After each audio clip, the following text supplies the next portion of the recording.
couple of months ago, I got invited to Lanzarote to compete in their rental karting championship. There I met this absolute titan. Yo soy un titán. Sí. Pero yo tengo ya las manos duras. ¿Y te pican un poco las piedrecitas?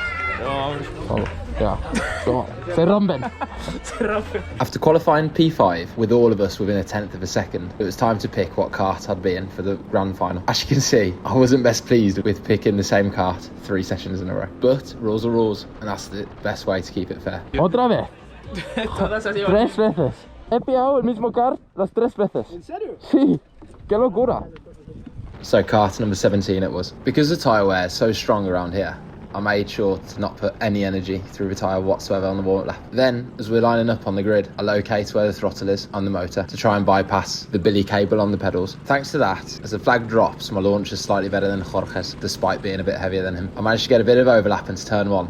And to be fair, maybe slightly bully my way through. Anyway, nevertheless, up to P4, but straight away, I make my first mistake of the race, clipping the wall coming out of the downhill section. Because of this, Jorge's got a great run, so I have to defend. If I get stuck behind him now, it'll be detrimental to my result. I now managed to hook up the final section very nicely, and I'm reeled straight back into the podium battle. Once again, I know getting stuck behind this guy can be detrimental to my race, so now I make my second mistake. I go for a lunge, but I lock up on the way in, which completely destroys my exit. Now I don't hit the wall on the way out, but as you can see, Thiago on P2 has got a big gap to me, and Lee in the lead has got a big gap to him. Unfortunately for Thiago, after poling it, he picked a kart with quite strong tyre wear on the front right. As you can see, he's struggling with understeer. So coming out the back section, I've gotten right into a slipstream, and rightly so, he then defends the position. Because I know he's going to understeer really bad, I know I can line up a switch back through the first section of the bottom bend to get him into the second section. I managed to execute exactly according to plan, and now I'm in P2. But unfortunately for me, Lee picked one of the karts with less tyre wear, so now I was never able to bridge this gap back up to him. And after about a lap, I'd gapped the pack behind me, so settled in for quite a lonely race, trying to just put myself in a position where I could capitalise if the leader made a mistake. He never did though, so I finished P2, but I've got to say, what a mega experience. I never in my life thought I'd be saying I'd be racing in Lanzarote, of all places. If you ever find yourself there on holiday, check out this track and check out the championship too. It must be the cheapest way to go about racing in all of Europe without having to commit to any equipment or even licenses prior to entry. They've got a great championship going on and a great prize idea, with the top points finisher of the year winning free entry into the 2026